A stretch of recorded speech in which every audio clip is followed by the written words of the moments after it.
মৰমৰ ছাত্ৰ ছাত্ৰীসকল, তোমালোকক বুক কণ্টেইনলৈ স্বাগতম জনাইছোঁ।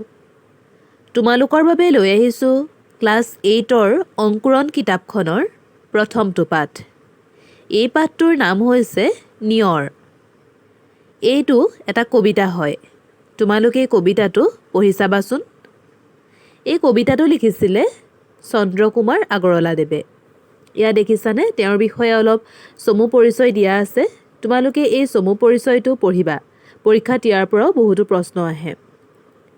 এতিয়া আমি পাঠভিত্তিক প্ৰশ্নসমূহ আলোচনা কৰোঁ আহা। 1 নম্বৰ প্ৰশ্নটো দিছে, কবিতাটো শুদ্ধ আৰু স্পষ্টকৈ পঢ়া আৰু আবৃত্তি কৰা। মই তোমালোকক অন্য এটা ভিডিঅ'ত এই কবিতাটো আবৃত্তি কৰি শুনাই দিম। তোমালোকে তাৰ পৰা শুনি ল'ব পাৰিবা। এতিয়া আমি প্ৰশ্নসমূহ চাওঁ। 2 নম্বৰ ক প্ৰশ্নটো দিছে, মুকুতামণিটি বুলি কবিয়ে কিহক বুজাইছে? ইয়াৰ উত্তৰ হ'ব, মুকুতামণিটি বুলি নিয়ৰৰ টোপালক বুজাইছে। খ প্ৰশ্নটো দিছে, নিয়ৰক কবিয়ে কাৰ কাৰ লগত তুলনা কৰিছে?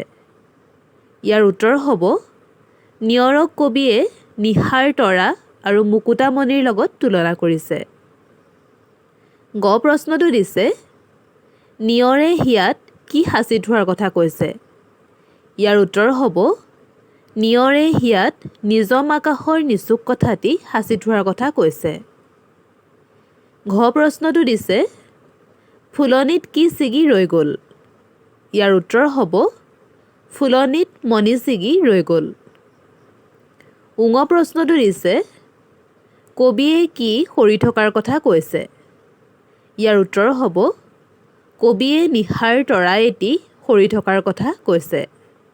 এইদৰে তোমালোকে প্ৰশ্ন উত্তৰসমূহ ইয়াৰ পৰা চাই কৰি ল'বা। এতিয়া চাওঁ আহা 3 নম্বৰ প্ৰশ্নটো। 3 নম্বৰ দিছে, কবিতাটোৰ মূল ভাৱ চমুকৈ লিখা। প্ৰতিমাৰ খনিকৰ চন্দ্ৰকুমাৰ আগৰৱালাদেৱৰ কবিতা নিয়ৰ এটা ৰোমান্টিক কবিতা। মুকুতা সদৃশ নিয়ৰ কণাবোৰক বিষয়বস্তু হিচাপে লৈ কবিয়ে এই কবিতাটি ৰচনা কৰিছিল। প্ৰকৃতিৰ ৰূপ বৈচিত্ৰ্যই মানুহৰ মনলৈ অনাবিল সুখ কঢ়িয়াই আনে। প্ৰতিটো পুৱাই আমাৰ অজানিতে দি যায় আশাৰ বতৰা। মুকুতামণিৰ দৰে নিয়ৰৰ টোপালবোৰ ঘাঁহ বনত পৰি জিলিকি উঠে, যেন নিশাৰ আকাশৰ পৰা সৰি পৰা একোটা তৰাৰ অনবদ্য ৰূপ। কবিয়ে কল্পনা কৰিছে যে কবিৰ ফুলনিত আহি নিয়ৰে হাঁহি নাচি ডিঙিৰ মণি ছিঙি থৈ গ'ল। ফুলপাহিত পৰি ৰোৱা নিয়ৰ কণাটোলৈ কবিয়ে বিভোৰ হৈ চাই থাকোঁতেই বতাহজাক আহি ফুলৰ পাহিটি জোকাৰি নিয়ৰৰ টোপালটো পেলাই থৈ যায়। এইদৰে কবিতাটোৰ মূল ভাৱটো লিখিব পাৰিবা। এতিয়া চোৱা 4 নম্বৰ প্ৰশ্নকেইটা। 4 নম্বৰ দিছে, তলৰ শব্দবোৰৰ অৰ্থ লিখা। ফটিক, ফটিক মানে হৈছে নিৰ্মল বা পৰিষ্কাৰ। শুভে মানে শুৱনি কৰে। হেঙুলি মানে হৈছে হেঙুল বৰণীয়া। নিজম মানে হৈছে নীৰৱ আৰু নিচুক মানে মনে মনে। এতিয়া চোৱা 5 নম্বৰ প্ৰশ্নটো। 5 নম্বৰ দিছে, প্ৰসংগ সংগতি দৰ্শাই ব্যাখ্যা কৰা। কবিতা ফাঁকি দিছে, নিজম আকাশৰ নিচুক কথাটি হিয়াত থৈছে সাঁচি, কোন কাহানিৰ সপোন দেখিছে কোনে হাঁহিছিল নাচি। এতিয়া আমাক এই কবিতা ফাঁকি প্ৰসংগ সংগতি দৰ্শাই ব্যাখ্যা কৰিবলৈ দিছে। ইয়াৰ উত্তৰটো আমি এইদৰে লিখিব পাৰোঁ যে, উক্ত কবিতা ফাঁকি আমাৰ পাঠ্যপুথিৰ প্ৰথম পাঠ চন্দ্ৰকুমাৰ আগৰৱালাদেৱৰ নিয়ৰ নামৰ কবিতাটিৰ পৰা তুলি দিয়া হৈছে। ৰাতিপুৱাৰ নিয়ৰৰ টোপালবোৰক নিজম আকাশৰ একোটি তৰাৰ লগত কল্পনা কৰি উক্ত কবিতা ফাঁকি ব্যক্ত কৰিছে। কবিয়ে প্ৰকৃতিৰ ৰূপত মুগ্ধ হৈ নিয়ৰৰ টোপালে মুকুতাৰ দৰে জিলিকাই থকা ফুলৰ পাহিবোৰলৈ চাই কল্পনা সাগৰত বিভোৰ হৈছিল। নিজম আকাশখনৰ নিচুক কথাবোৰ যেন নিয়ৰৰ টোপালবোৰে সাঁচি ৰাখিছে। আনহাতে কোনোবাই আহি যেন ফুলনিত হাঁহি হাঁহি নাচি মুকুতাৰ মণি পেলাই থৈ গ'ল, এইদৰে কবিয়ে কল্পনা কৰিছে।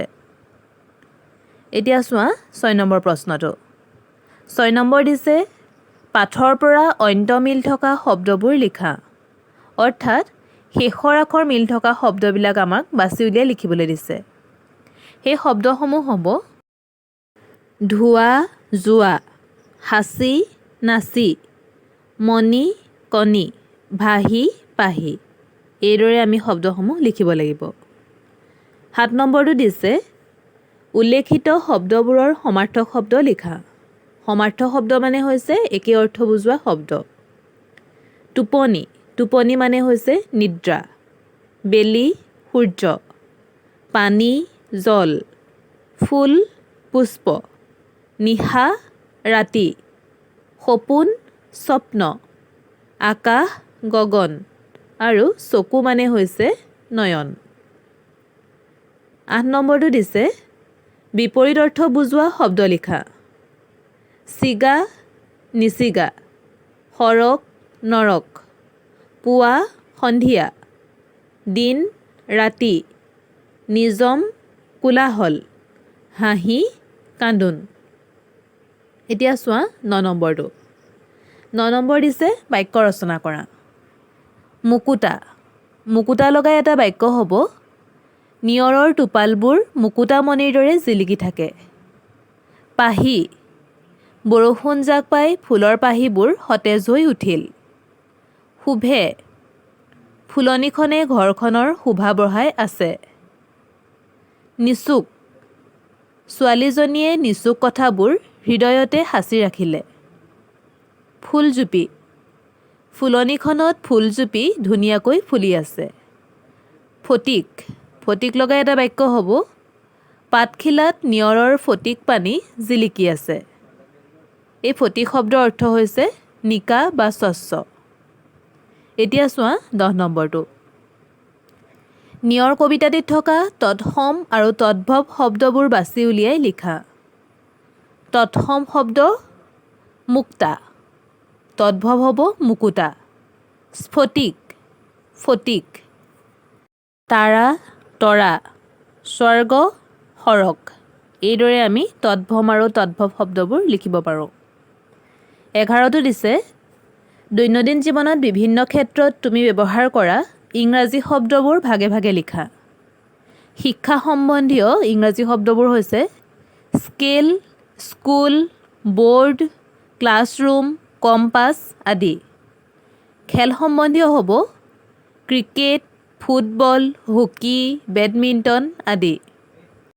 যান বাহন স্কুটাৰ, স্কুটি, ট্ৰেক্টৰ, বাইক আদি। পোচাক পাতি হ'ব frock, pant, T shirt, shirt আদি। আচবাব হ'ব table, bench, Godrej, fan, fridge আদি। আৰু বাচন বৰ্তন হ'ব cup, plate, dish, saucepan, cooker আদি। এই শব্দবোৰ আমি ইংৰাজীতে ব্যৱহাৰ কৰোঁ। ইয়াৰ অসমীয়াৰ প্ৰতিশব্দ বেলেগ যদিও সেইসমূহ আমি ব্যৱহাৰ নকৰোঁ। এতিয়া চোৱা 12 নম্বৰ প্ৰশ্নটো। 12 নম্বৰ দিছে এটা শব্দত প্ৰকাশ কৰা। ক যি আনৰ উন্নতি দেখিব নোৱাৰে। সেইটো হ'ব পৰশ্ৰী কাতৰ। একে মাকৰ সন্তান হ'লে হ'ব শহুধৰ। যাৰ ঘৰ বাৰী নাই অঘৰী। যিজনে ভাল বেয়া বিচাৰ কৰিব নোৱাৰে অবিবেচক।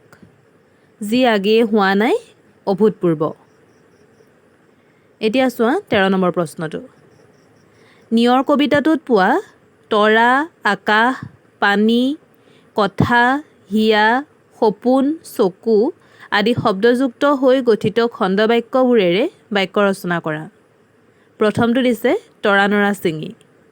তৰা নৰা ছিঙি মানে হৈছে বৰকৈ বেগাই। মানুহজন ঢুকুৱাৰ খবৰটো পাই ল'ৰাটো তৰা নৰা ছিঙি ঘৰলৈ গ'ল। তাৰ পাছতো দিছে আকাশত চাং পতা। আকাশত চাং পতা মানে হৈছে অস্বাভাৱিক কল্পনা কৰা। আকাশত চাং পতা মানুহে জীৱনত সফল হ'ব নোৱাৰে। ইয়াৰ পাছত দিছে পানীতলৰ কাঁইট। পানীতলৰ কাঁইট মানে হৈছে নেদেখা বিপদ। আমি সদায় পানীৰ তলৰ কাঁইটৰ পৰা সজাগ হৈ থাকিব লাগে। কথা চহকী। কথা চহকী মানে হৈছে বেছিকৈ কথা কোৱা লোক। ৰহিমৰ আইতাক বৰ কথা চহকী মহিলা। হিয়াৰ আমঠু। হিয়াৰ আমঠু মানে হৈছে অতি আদৰৰ। গীতা মাক দেউতাকৰ হিয়াৰ আমঠু। অলিক সপোন। অলিক সপোন মানে হৈছে অমূলক কল্পনা। ছোৱালীজনীয়ে পখিলাৰ দৰে উৰি যাম বুলি অলিক সপোন দেখি আছে। চকু চৰহা। চকু চৰহা মানে হৈছে আনৰ ভাল দেখিব নোৱাৰা। চকু চৰহা মানুহ কাৰো প্ৰিয়পাত্ৰ হ'ব নোৱাৰে। এতিয়া চোৱা 14টো। তলৰ বাক্যকেইটাৰ খালী ঠাইত অৰ্থৰ লগত সংগতি ৰাখি ভাগি, ভাঙি, ছিগি, ছিঙি বহুৱাই পূৰ কৰা। মেৰামতি নকৰা বাবে জহি খহি ঘৰটো ভাগি গ'ল। খটো দিছে ধুমুহাই ঘৰটো ভাঙি পেলালে। পুৰণি হোৱা বাবে ৰছীডাল ছিগি থাকিল। জোৰকৈ টনা আজোৰা কৰা বাবে ৰছীডাল ছিঙি গ'ল। এবছৰ নৌহওঁতেই মথাউৰিটো ছিগি গ'ল। আৰু শেষৰটো হ'ব বানপানীয়ে মথাউৰিটো ছিঙি পেলালে। অৰ্থাৎ যিবোৰ কাম নিজে নিজেই হয় সেইবিলাকৰ ক্ষেত্ৰত ভাগি বা ছিগি শব্দ দুটা ব্যৱহাৰ হয়। আৰু যিবোৰ কাম আনৰ দ্বাৰা হয় বা কিবা কাৰ্যৰ ফলত হয় তেনেবোৰ ক্ষেত্ৰত ভাঙি আৰু ছিঙি এই শব্দ দুটা ব্যৱহাৰ হয়। তোমালোকৰ এই পাঠটোৰ প্ৰয়োজনীয় প্ৰশ্ন উত্তৰ ইমানখিনি আছিলে। আজিলৈ ইয়াতে সামৰিছোঁ দেই। ধন্যবাদ।